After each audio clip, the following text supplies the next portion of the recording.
ኦ ዘለዓለማዊ ኣቦ ምእንቲ ኻሕሳ ሓጢኣትናን ናይ መላእ ዓለምን ናይ ብዙሕ ዝፍተ ወድኻ ጐይታና ኢየሱስ ክርስቶስ ስጋን ደምን ነፍስን መለኮትን ነቕርበልካ ኣሉና።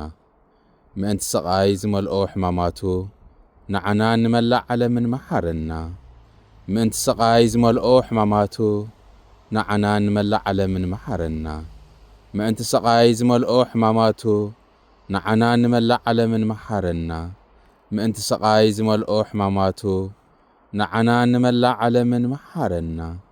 ምእንቲ ሰቓይ ዝመልኦ ሕማማቱ ንዓና ንመላእ ዓለምን መሓረና። ምእንቲ ሰቓይ ዝመልኦ ሕማማቱ ንዓና ንመላእ ዓለምን መሓረና። ምእንቲ ሰቓይ ዝመልኦ ሕማማቱ ንዓና ንመላእ ዓለምን መሓረና።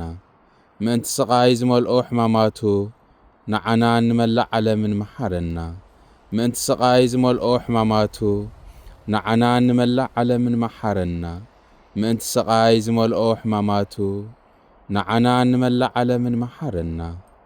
ኦ ዘለዓለማዊ ኣቦ ምእንቲ ኻሕሳ ሓጢኣትናን ናይ መላእ ዓለምን ናይ ብዙሕ ዝፍተ ወድኻ ጐይታና ኢየሱስ ክርስቶስ ስጋን ደምን ነፍስን መለኮትን ነቕርበልካ ኣሎና። ኣሜን።